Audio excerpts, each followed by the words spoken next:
Asking for the phone to please strike the bell.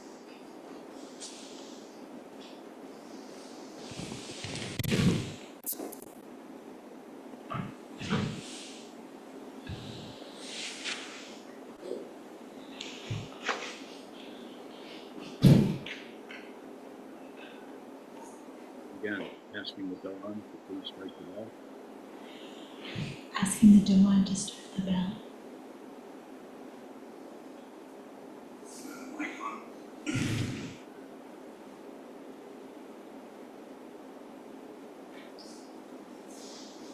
Sokuzan, could you speak again for me?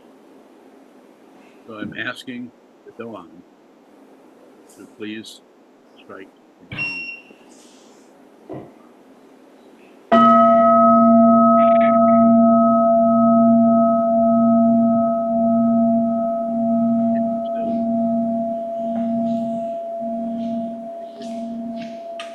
Just observe what arises and falls away in the mind stream.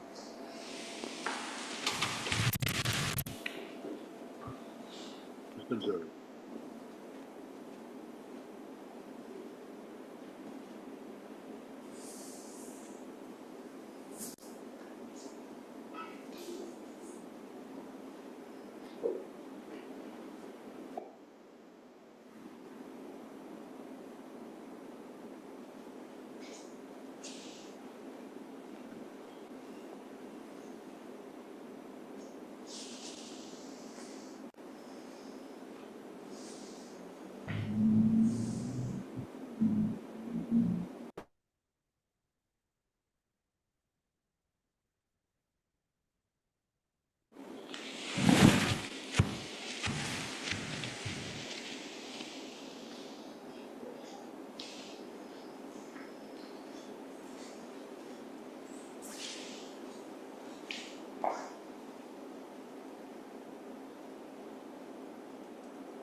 Will the Doan strike the bell, please?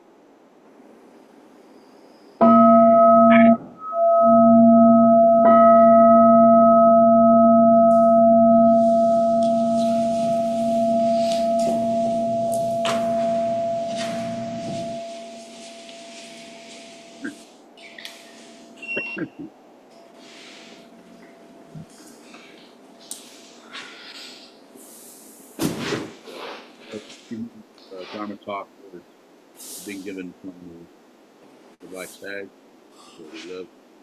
And, but I'm still going to endeavor to give a Dharma talk. And the title of that Dharma talk is Let We switched the camera. Negativity Oh, Help You. Please turn off your microphones unless you have something to say. Thank you. Let negativity help you. In other words, in the same words. Let negativity help you.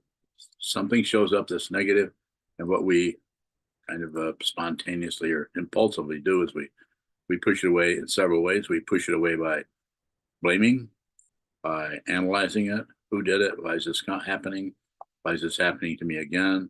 The whole ramping up ideas that show up with the ego mind of this shouldn't be happening to me. I shouldn't be feeling this way, so on. So the idea here is, as you've heard me say a few times, receive whatever shows up in your mind stream. I don't care who caused it, relatively. I don't care if your next door neighbor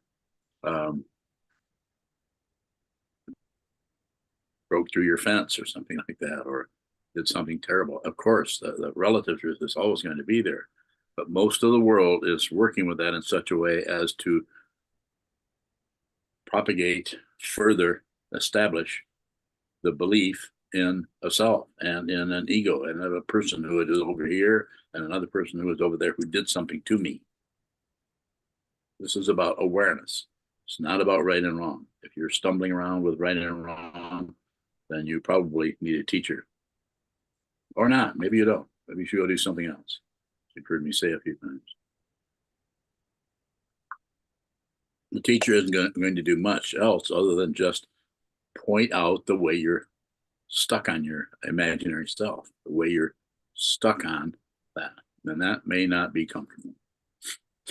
I can just about guarantee that it won't be comfortable. It certainly wasn't for me, either of my teachers. But you could actually let the negativity that's arising and all the stories around it, the explanations, the diagrams we draw, who did this and when they did it, and how that felt, and how I can't really let that happen again. And it's not that you might not find an area where you just aren't going to let that happen again. I'm not saying this is some kind of thing you need to be a martyr. You'll never hear me use that word except right now. No, it's not about martyr, but martyrship, I guess you'd call it, is about ego. With all due respect to the religious organizations that use that term, it just reinforces the self-centeredness that is the primary illusion. And maybe that's where people in that spiritual path, that's where they need to be working with it. And I would have respect for them for doing it that way. I would not try to or argue with them or change their mind. If you haven't noticed, I won't really argue with you about anything.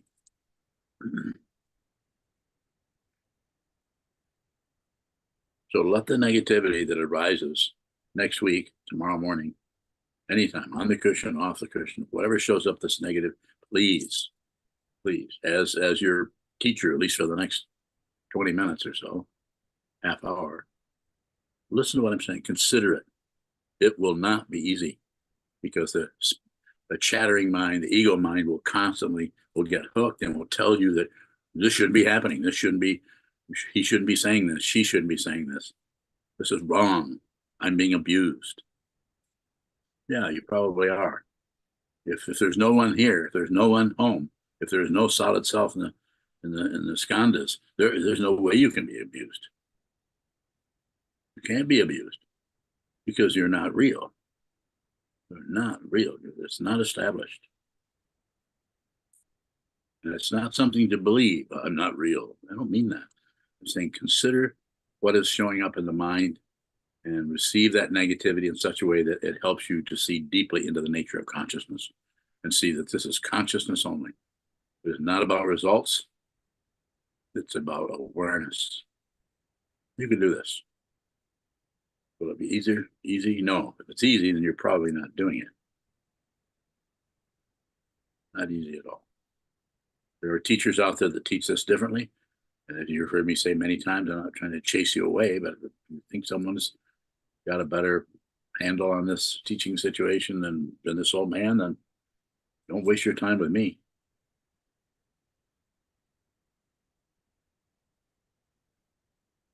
it might help you a little bit to adjust whatever negativity is arising, to receive that negativity and see that if you receive it without comment, if you receive it without criticism, you receive it without shutting down on it, then it begins to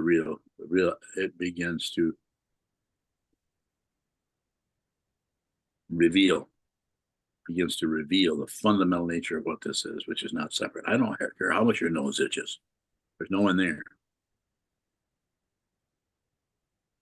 That is not proof of anything. That's just a body in space-time that is itching, but it's not a person. So let the negativity help. That's the title. I can continue to talk, or we can have questions. Christine bowing. What is the nature of consciousness? Bowing. Not separate. Nature of consciousness is there's no separate situation. It's not separate. Whatever you're looking at is the same as everything else you're looking at. Not separate. It has to be seen. That's a concept that I'm expressing about that in response to your question, which is a very specific question. What is the nature of consciousness? The other way I could do it is to not say anything. But I'm not some kind of fancy Zen master. Now that might have worked in the 13th century, sitting in front of Dogen, but it's not going to work here. We need to talk about this. I need to say to you, what you're feeling, thinking, anything you're thinking or feeling or surmising or speculating about is fundamentally untrue. But if you have a whole tirade of negative feelings coming in and explanations convincing you that this shouldn't happen, he shouldn't have done that, they shouldn't have said this, this is what the whole world is dealing with. You want to liberate yourself? Start with your own negativity. Don't look out and see the negativity in the world. Excuse me a minute.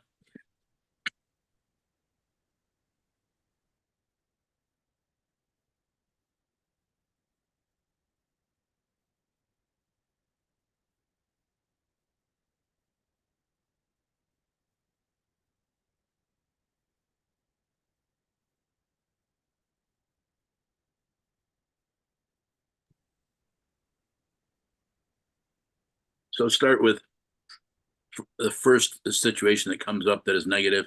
Just receive that. If you say anything about it, if you comment on it, then you're separating yourself from the original teaching that could actually make you a student. You can actually receive this.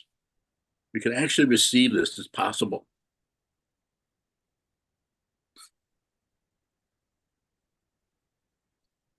It is sometimes said, don't get close enough to the teacher, don't get enough heat, get too close to the teacher, get burned. And that's what it feels like, the ego. Certainly felt that way to me with both of my teachers. Yes. When you're bowing, what is it about negativity then, that the nature of negativity that can help us? Negativity is no different than positivity. It's just some situation happening this way or that way that is dependently risen, that has no personhood in it, but it looks like it does because you impute that person is a person and you're a person and they're abusing you. And so to receive that negativity helps you transcend your belief that you're a solid, separate being. Just because you have fingertips and eyes, nose, tongue, body, mind doesn't mean there's a separate being here. That's why it's such an illusion. It's so very, very convincing. We work with this every day in our relationships with our partners, with our mates, with our children, our parents, on and on. Sangha members. It's really, really difficult. And as far as I know, it can only be done with awareness. It can only be done by receiving. Awareness doesn't produce anything. If it produces things, then it's called ego. When you're bowing, is there a process to receiving negativity? Yes, it's called sitting meditation. sit down, hold still, and receive everything you've been rejecting the last 20, 30 years of your life. Begin now, receive it, make no comment. It's very hard to do if you've spent the last 30, 40 years or 20 years constantly objecting to everything, agreeing with everything in order to get your reference point to be more supportive of you, the individual person who has been offended, or the individual person who can do better or can improve, who cannot improve. I'm not saying that there won't be something that might look like improvement, but that will be a liner notes. That won't be anything right in the front of your consciousness. You just notice that you're not fighting with people anymore because you see the suffering they're going through, which you've been covering up more than likely. Go ahead. When you're bowing, so if we're in the midst of let's say a heated argument or some negativity, is there a way to observe that negativity as it's occurring, and what would receiving then look like? Are you talking about a relationship to another person? Yes, that or any situation that. Well, let's not get too vague. Let's talk about something specific so I can be specific. So let's say another Sangha member has made a remark that we considered disrespectful. Yes, and that's happened in the last 3 days in our monastery. Yes. I have heard about it. And so we've got that relationship. Someone said something, someone then received that. They listened to it, but they might not have received it. They might have come back and accused that person of doing this or doing that, or defended. Might come back and say, you're being disrespectful to me, or something like that. And relatively, there might be a possibility of that. Just a possibility. But if you go that direction, you might as well take your robes off. Take off your rock suit. Stop meditating. Go do something else with your life. Go become a plumber.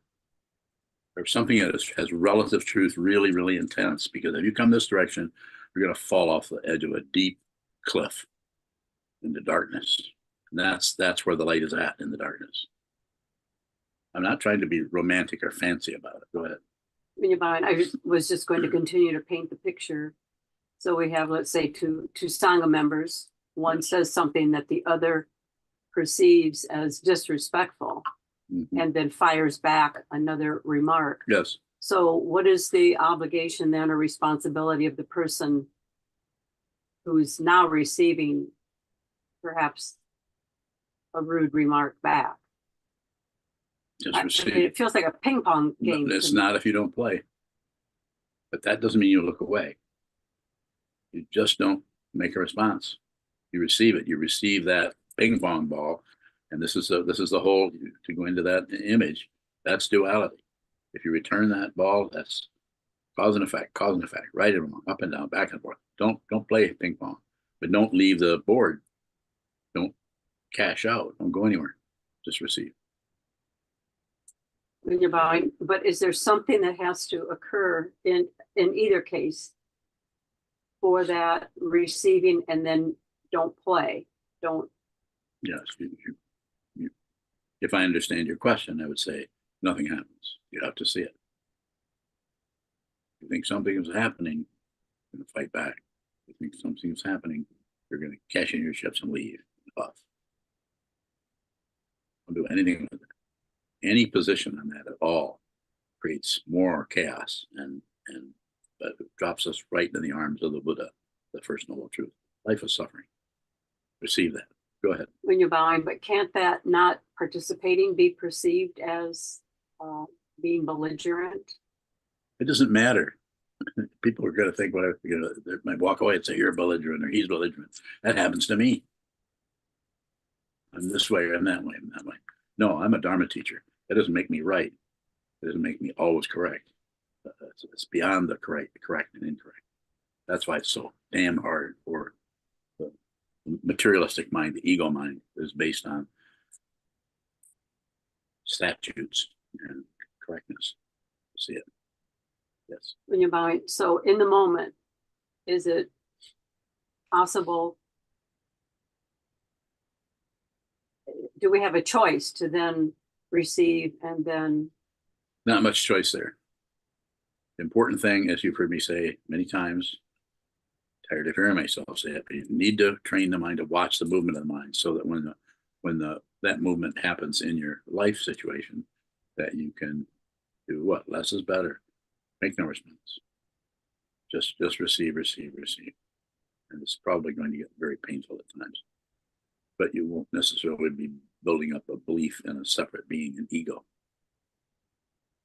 When you're bowing, so in that transaction, how is negativity helpful to either party? You just receive it. It's so hard. But what's helpful about it? What's helpful about the negativity? Because the negativity that is perceived and projected on, it buys into the relative truth that something's wrong, something needs to be fixed, something needs to be addressed. Or you have it. It's helpful because you begin to see, you're not going to see the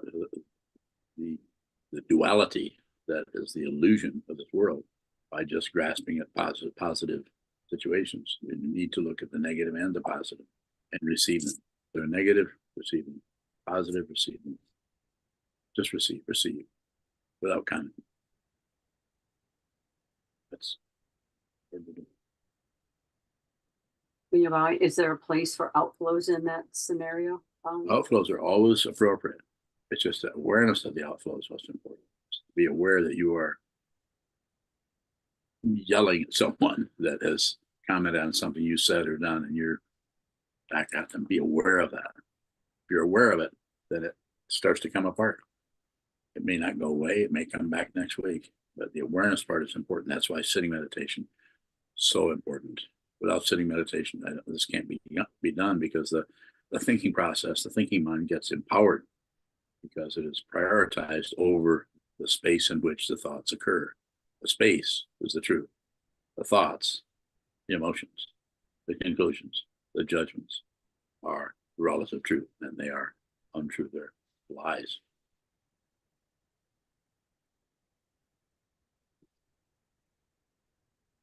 Bowing, is it helpful? Is negativity helpful because it gives us a chance to practice? Yes. Yes. It gives us a chance to practice. Bowing, is it helpful? Is negativity helpful because it is like I don't know if it's a Dharma gate or a window to our identity. It is. If you're covering anything up, shutting down anything, judging anything, just even if you have evidence, you've had evidence the teacher's been mean to you, but you have evidence of that. I've been mean to you many times. Inconsiderate, haven't I? When you say so, haven't I been inconsiderate of you? Yes. I might say that to everyone here. It needs to be received as a teaching, not as an evaluation of whether the teacher's got his marbles or not. No true teacher has his marbles or her marbles.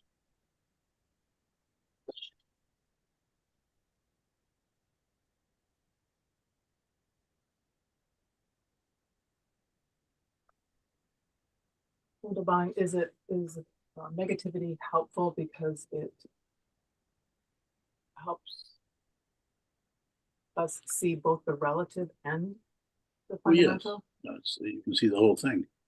You can see there's fires blazing, and then there's ice, and there's all the polarities you stopped operating out of a bias that you're right and somebody else is wrong.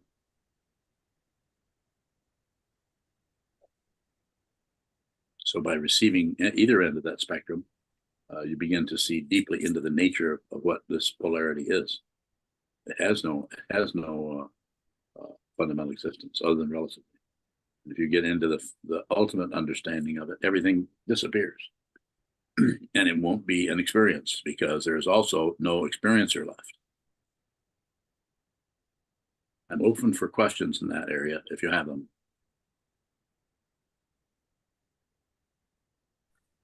Bowing. The words always separate us. Bowing. if you are clinging to them, yes. If you're clinging to the right words, the incorrect words, and it's not that there aren't all kinds of evidence out there about right and wrong. Of course there is. That's why it's so difficult to transcend this materialistic world of pain and pleasure, hope and fear. It's very difficult. Yes, they separate us, but if you just look at the words without joining, look at the words without refusing, just it can get very, very difficult, especially if you begin to think that you kind of got it. Now you understand the difference between right and wrong intellectually. You think you've understood this. There isn't anyone. You can't understand this. It's better than that, and it's worse than that. It's better than that because you're liberated, which means there never was anyone. And it's worse than that because, as far as ego is concerned, it is painful and scary. If you're interested, keep coming.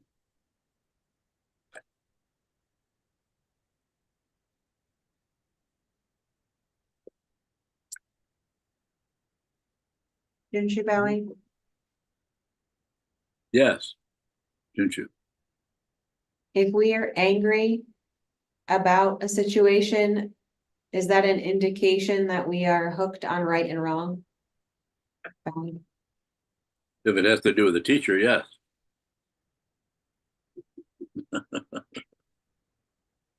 What if it doesn't have to do with the teacher? It's a mess.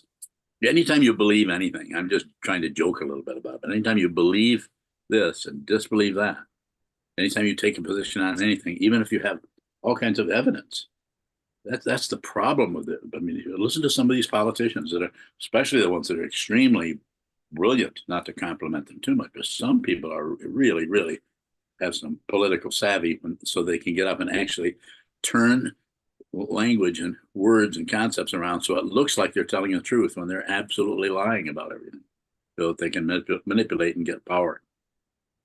This is happening across the kitchen table. It's happening in the garden. It's happening with our community. It's happening everything. It's just a different level of it. If you're training your mind, then you're more than likely going to see this. And if you're hanging around a teacher, he, she, or they are more than likely to point this out to you if the situation presents itself. Some people stay a long ways away from the teacher. I know I certainly did. Junshi bowing. If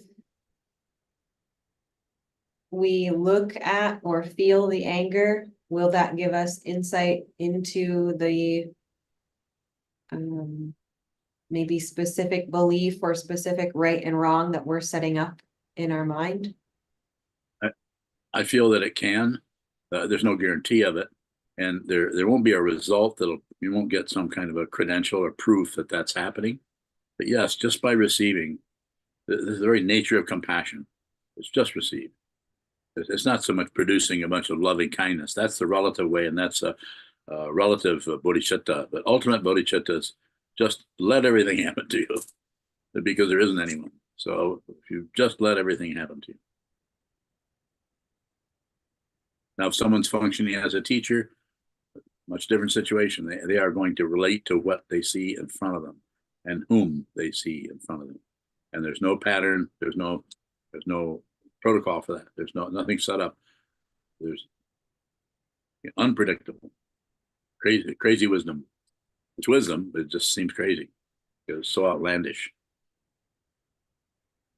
Junshi bowing.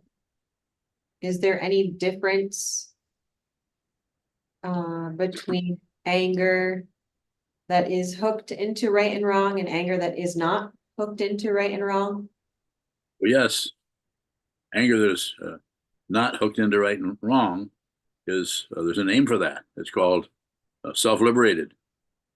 And there's the teachers in the past have tried to find a way that when they begin to see this, see that the energy that comes up is, if you don't grasp it, you don't blame somebody, if you don't reject it, go to war with somebody, and if you don't shut down on it or ignore the situation or distract yourself from it, it's self-liberated. You realize it's just energy, and it might knock you right off your feet. if there's a body-mind complex connected with that kind of reception. Very, very powerful. The teaching person doesn't sit around thinking how smart and how bright they are, and how they know everything and nobody else knows anything, and they need to listen to the teacher. It's not happening. More? Shouldn't you? No, thank you. Thank you. Jishin bowing. What happens when the reaction of the ego is seen? Reaction of the ego to the words is seen. Bowing. I'm afraid I'm not following you. Could you say a little bit more?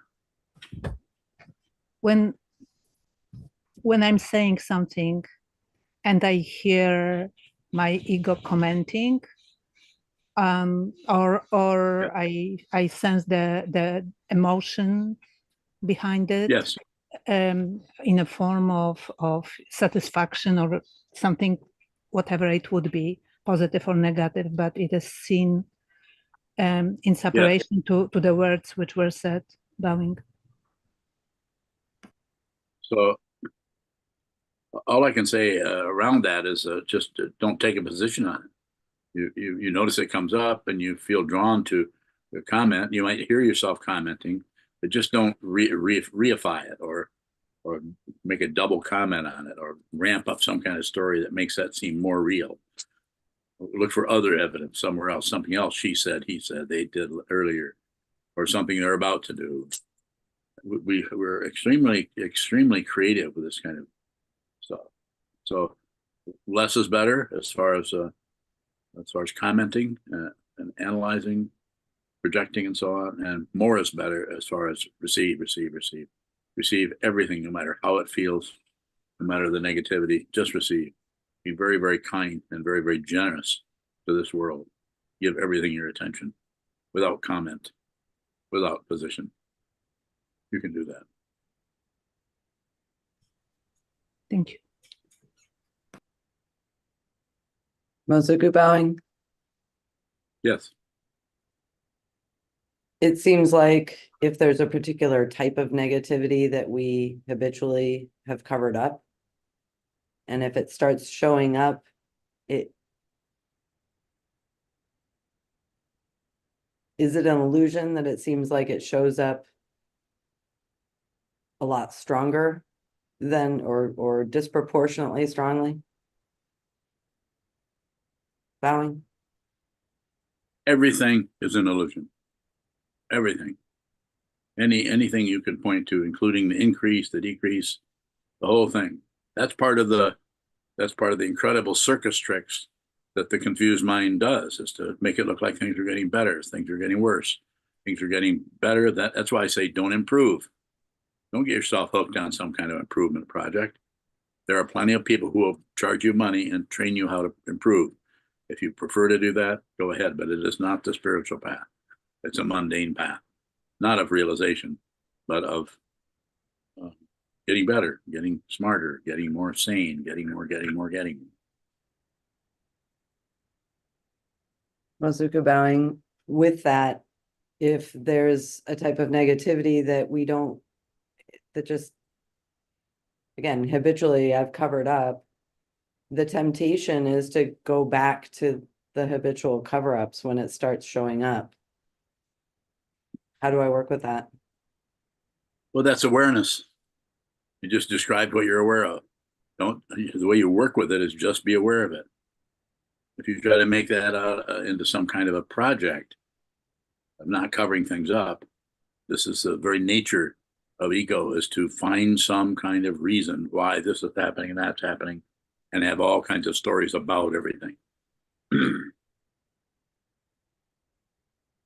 There's no proof for this, but we look for it. We look for, well, he said, they did this, and then I said this, and I didn't really mean to do this or that. It's just we constantly have stories about everything.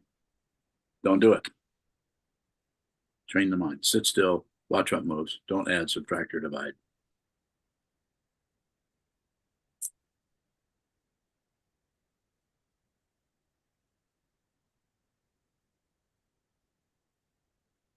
Mielke bowing. Yes, sir.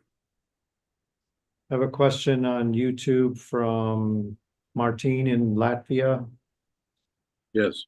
Does liberation show up as being one step from all the drama? Bowing.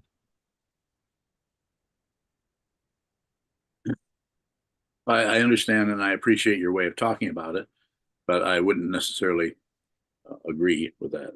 It's not that like there are no steps involved.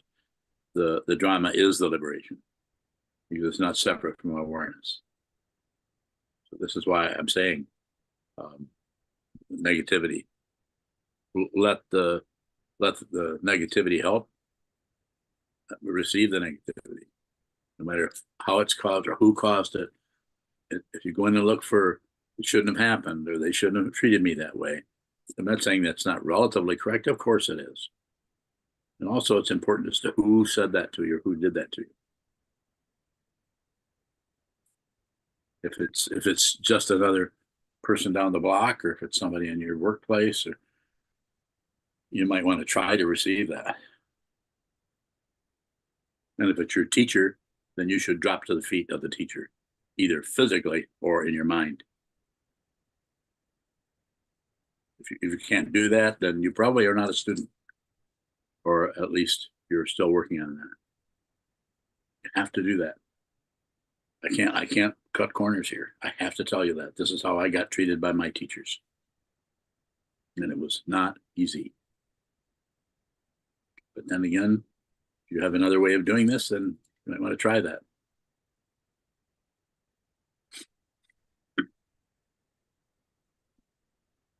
Bowing, in looking at negativity is helpful. Is there, how does communication fit into that? When we're receiving, and we communicate with whoever it was that maybe disrespected, to go back to the earlier example? I think it's possible. We need to have a conversation about it. Is that receiving, communicating, or is that producing? It's a little of each, but it's the intention that's showing up there. The intention to find the truth. The intention to find what is fundamentally the truth. Bowing, what if you're looking for results, for an apology or something for the disrespect, for some acknowledgement that they're. It's so variable. So I've had students who were just outraged at me and mad at me for this. It's been years ago about this or that, and I did not apologize. Did not. And was it valid, their anger? If I look back at it, probably was. But that just told me that they weren't ready to function in this area. And I felt very sad about it. But I did the best I could. That doesn't set me up as some kind of a deity or some kind of a great guru. I'm not saying that. Personhood here is vacant. If you come to me with personhood, that's what I'll relate to. But Bowing, it sometimes seems like receiving is passive. Is there an active component to receiving? what would you say? Well, I'm thinking of some instances where it seems like communication is called for. It is. And it's so hard not to then look for results from that It is. communication. It is. And that would be, if you're looking for results, is that receiving? Well, it might be, but if you understand that have an understanding that results are kind of extra, that's still the relative dynamic. You may have to have some of that. You won't even study under anybody unless you get some kind of results. Start meditating and see that you're feeling a little bit more relaxed or calm or whatever. There's just so many ways of describing it. But everyone's experience of sitting meditation is different. There's no two ways that it shows up. With some people, it's a lot of clarity right away about what this is. But with some other people, it's a lot of cloudiness. But the person that's having all the cloudiness might have an understanding that that's what they need to look at. Whereas the person that's having all the clarity might think they're getting somewhere. You follow me? further questions about that? Or whatever else you were.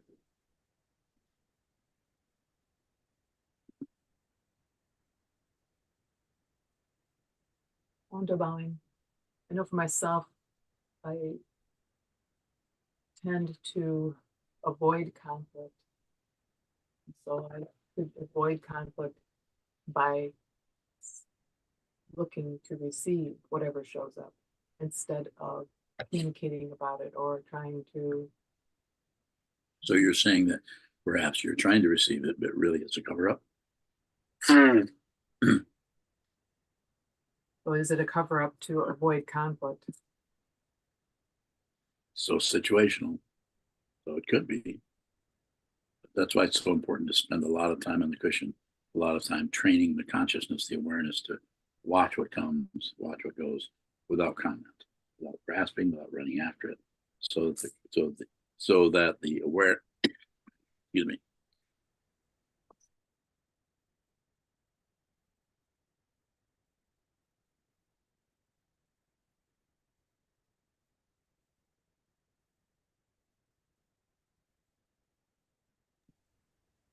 So that the conflict.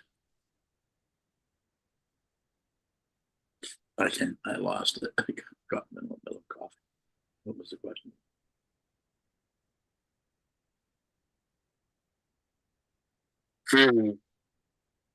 Underbowing, I think it's just is receiving passive if it is.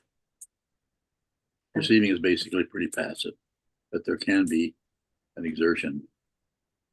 Offering the sevenfold Mahayana Puja is not particularly passive, but it has a passive element to it. Prostration, refuge in the three refuge vows. We do as monks, and some people do, whether they're ordained or not, might still use those forms. So they're passive to some extent, but they're exerting ourselves towards the teaching of the Buddha, towards what the Buddha taught, and towards the community that is trying to understand what the Buddha taught. Underbowing, so then anything that shows up, whether it's negative or positive, anything and everything is helpful. Yes. Is a possible teaching. Yes, but we tend to receive the positive things and we tend to shut down. That's what the talk title is about. Let negativity help. So negativity, you could even say that that's what I'm doing here. I'm not feeling so well. That's not going to stop me. I don't get an excuse like, well, I'm sick, so I'm not going to do this. Everyone will understand. It doesn't matter what everyone understands. It just doesn't matter. Beside them, everything is beside them. And obviously, if I so sick I couldn't sit here, and it would be the situation would keep me from here. But I that's why I said to someone, I don't know who it was, one of the Mozuku or Junchu or someone, I don't know what I'm going to do until the last minute, and I don't. So at the last minute, it looked like I could come in here and do this, and here I am. I actually feel better than I did an hour ago. Probably because I'm teaching the Dharma. Is that some kind of magical thinking? No, it just seems to keep showing up that way. Underbowing, what's helpful about the pain or the achiness that you are experiencing now? You said you were looking directly at it. I was. I'm not. It's not there now. The only thing that's there is you. The only thing that's there is people on the screen. When I get up and leave, I probably will go back to feeling achy. But I don't know for sure. But I'm not feeling it now. It's the first time in a couple of days I haven't felt it. But that didn't go away until I sat here. So is that proof of something? It's not any proof. It's just intention. I keep talking about it all the time. It's the intention to see the truth, no matter what. And if you see the truth, then your intention is to teach the truth. I feel like I'm probably a big failure at it. Underbowing, was there anything helpful about that achiness? just that I'm feeling it. I think I mentioned something to you earlier. You talked about distracting myself with the TV. I said, I want to distract myself. I want to feel this. So that doesn't mean there aren't other times when I'm totally about watching the TV or getting involved in the news, all kinds of things. But I don't do it to get rid of suffering and pain. Well, it's a good area for questions. So what is helpful to do that To do what? for you? To look at that pain correctly. That's what I teach. I have to do what I teach. So look at the pain. So this is my pain of pain is COVID. Anyone just had it. Not fun. Just look at it. So again, what is helpful about that? Because it is the area that is so intense that we want to get rid of. The pain of pain, COVID, or any other pain of pain, the pain of alternation that comes and goes, just like it's going with me right now, it's probably going to come back. And then the pain of the composite, or the pain of conditioned existence, where everywhere you look, you see suffering. Everywhere, all the time. But since there's no one that sees that anymore, that one that does not see that consciousness also sees that all the ones who think they're suffering are not suffering. They're consciousness only.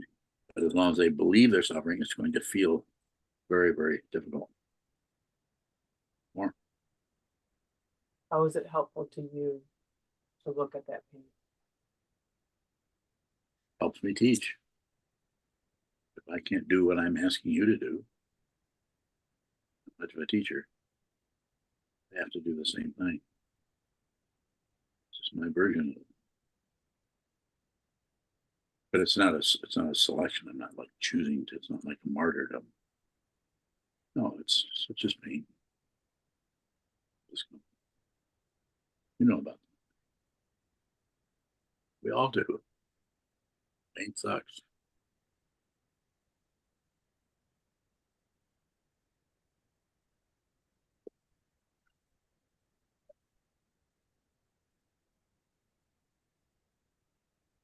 Is there another question? Milka bowing. Okay. What is it about intention that meets the negativity where it's at, bowing? Well, it only has one direction. So it's not intention that's looking for a result to get rid of the negativity. If you're really doing this, you don't care whether the negativity goes away or not. I'm not saying you're not an idiot. Like you wouldn't like for the negativity to go away, but you also understand that it is dependently risen. And it has no source. It is everywhere. Sometimes it springs up in the mind or the nerve endings very, very intensely. We just receive it the best we can. Intend to receive. This is painful, but this is not as painful as some of the physical things that I've been through. Probably could say the same thing for all of you. All been very difficult, not just physical stuff, but emotional stuff. Losing someone close to you is horribly painful.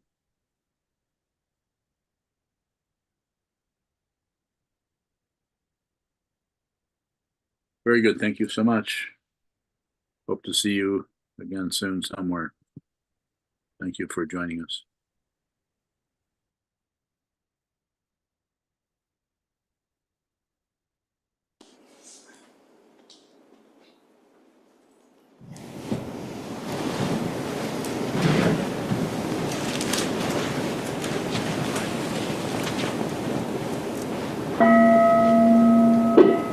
May the merit of this penetrate into all places, so that we and every sentient being together can realize the Buddha's way.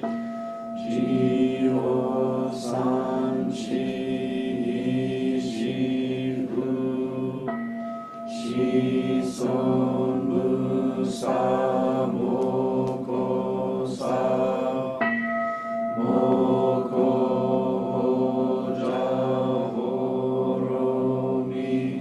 the 10 directions, the 3 times, all Buddhas, all venerable ones, Bodhisattvas, Mahasattvas, the great Prajna, Paramita,